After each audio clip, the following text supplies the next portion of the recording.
and welcome to the 9. It will be the Motor City Casino's first live event since the start of the pandemic. He is America's top psychic medium and ETV star Matt Fraser. He's going to join us live. We'll see if we can get a reading.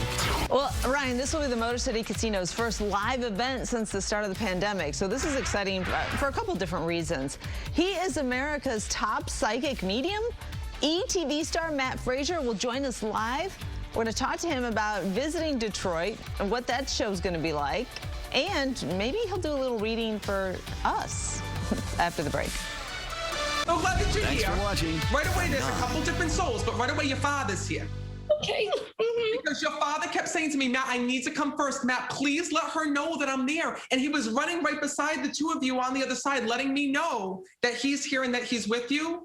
But more importantly, your father says to me, Matt, you need to let her know that I will never miss out on any part of her life. He says, because you've been so upset. And wait a minute, you just recently celebrated the birthday? My mom's birthday. He's saying happy birthday to me, happy birthday. He says, listen, I'm not missing out on anything. And you need to know that because you...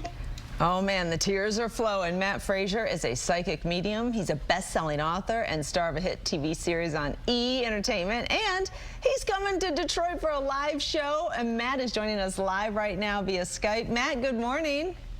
Good morning. It's great to be here with you both. Oh, we're excited to talk to you. Matt, when we see videos like that, the effect that what you do has on the individual on the other side, what does that mean to you? What does that signify to you? That power, that peace of mind that you're delivering to somebody? Well, you know, I don't know where I would be without sensing and feeling my loved ones every single day. You know, for me, knowing that my loved ones are by my side every single day is what makes my life so much easier to live. And I want to give that same gift to every single person that I meet. I mean, I meet so many people every single day that are struggling to, you know, have celebrations in their life, to be happy within their life, to be able to move forward in their life after losing a loved one. So my job is all about communication. It's putting that person back in touch with that person that they've lost to show them that, listen, dead is not dead. Your loved ones are always with you and they're always watching over you. Okay. Oh yeah. Go ahead. Ryan. I was just going to say, Matt, I was, you know, whenever we get a chance to talk to a medium, it's how do you do it? In your case, you believe this was passed down from your grandmother and your mother who had the gift. Yeah, so I actually grew up like that little boy from The Sixth Sense. It started with my grandmother who had this gift, who passed it on to my mom, and then in turn passed it on to me. And every psychic medium is different. Every psychic medium has a different gift and has a different way of communicating. For me, I see the departed, I see shadows and silhouettes, but I also hear messages. I hear names, dates, and places, and I'll also see visions. Visions are like daydreaming when you're awake. It's automatically, you know, seeing different, you know, little movies that play that show you pieces of a person's life. But you also got to realize that the reason why souls come through on the other side is to tell you something that they didn't get to tell you here in this world. And that's why I love doing what I do, because sometimes we don't get to say goodbye. Sometimes a loved one passes, you know, tragically. Sometimes a loved one passes unexpectedly, and that's when I come in. But sometimes there's also a soul that just wants to say hello, and that's okay too. I know you have encountered a lot of skeptics, a lot of cynics out there. What do you say to them? I love the skeptical ones.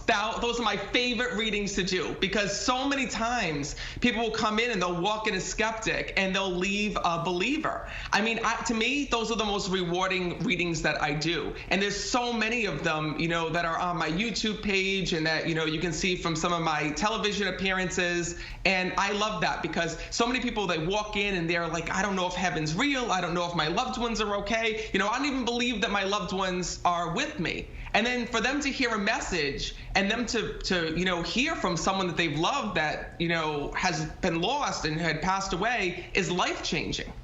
So you have a show coming out, Motor City Casino Soundboard, their first live show since pandemic. Yeah. So this is exciting. I imagine you're excited to get with a live audience again too, right? Oh my God, it's just as exciting for you as it is for me. I gotta tell you, I think I'm more excited than the audience is, because you know, I love doing this and being able to, you know, be in front of people again. This is gonna be my first show Awesome. back live, where I'm going to be doing live in-person readings at Motor City Casino, Detroit. Before we try to get a reading ourselves, how does it work? You know, I don't remember what it seems, but it's a couple thousand people there in that room. How does it work? Yeah, how do you know who's talking about who? Yeah. You know, what's so crazy is I never know who's going to come through, what soul's going to be stepping forward. But what's truly amazing is that it does not matter where you sit at these events. Literally, what you're going to see is me venture out into the crowd and see where I'm being pulled. I could be in the back room, or excuse me, in the back of the room 1 minute, to the front of the room the next, to the side of the room, because I have to go where the spirits pull me. Wow. So there might be, you know, a daughter that's looking to connect with her father, you know, that's in the way back corner that I need to get to. And then next thing you know, there's a grandfather that's trying to connect to, you know, his granddaughter that's, you know, on the other side of the room. So literally, I feel like I'm the male person in heaven. I feel like I'm the operator, you know, trying to get all of these messages and delivering them to the audience. So it's a full personal experience. It's an up close and personal event, and that's what I love. All right, so tickets available, by the way, at Ticketmaster.com. So the show is August 15th at Motor City Casino. Soundboard. Okay, Matt, are the spirits coming through to you now? Because we've had some big success, especially with Ryan connecting with people on the other side.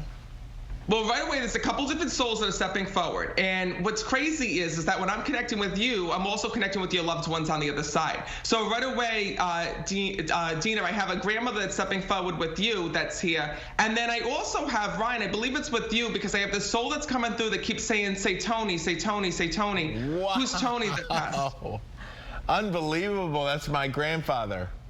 So know that he's stepping forward on the other side, and he is so high energy when I'm connecting with him. Because when I'm speaking with him, I got to tell you something. Your grandfather was a little bit of a flirt here in this world when I'm connecting with him. Because he tells me that he loves women when I'm speaking to him. But he also tells me that before he passed, that, you know, this was a man who had suffered before his passing. Yes. Because he tells me at the end, it was even difficult for him to breathe or to be able to speak at the end. He says, and right away he goes, I want my family to know that I can walk again, I can move again. Because he's jumping up and down on the other side, letting you know that he can now move, but more importantly, that he does not want you to think about him as what he looked like before he had passed.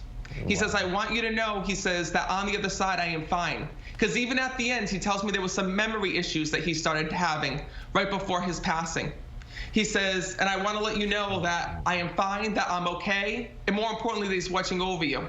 Now, also, I want to go back to you, Dina, because also when I'm connecting, there's a grandmother that's here that's with you, that's on the other side. And right away, she's showing me that there's still recipes of hers that were kept within your family that you all have. Is that correct? Yes, yeah, absolutely. Both grandmas, actually, yes. And is there also Marie? Who's Marie? Marie is my middle name.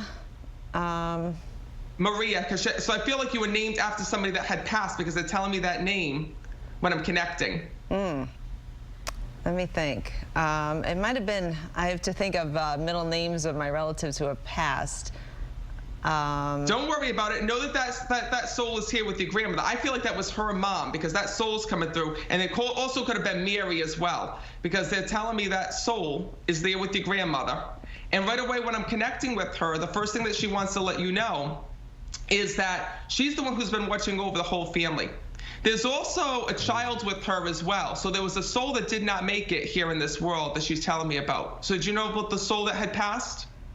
Well, Mary would be my aunt, and I do have a recipe of hers for this angel food strudel.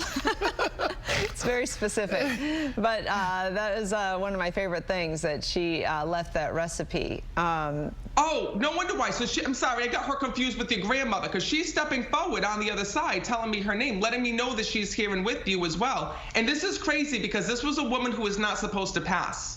When I'm connecting with her, she tells me I wasn't supposed to die like this. I wasn't supposed to die like this. And she's acknowledging that when I'm speaking to her. Letting me know that for a while, she didn't even know that she was sick. Do you understand that? Yes, yes. She talks about being misdiagnosed or them not knowing what was going on with her. She says, and in the beginning, she didn't realize how serious it was. Huh. So she says, I want you to know that on the other side that I am fine. And she's with the whole family because they're pulling everybody together when I'm connecting. And they're starting to tell me the people that they're with because there's also a Frank that's there. They're telling me Frank. Yep, that makes sense.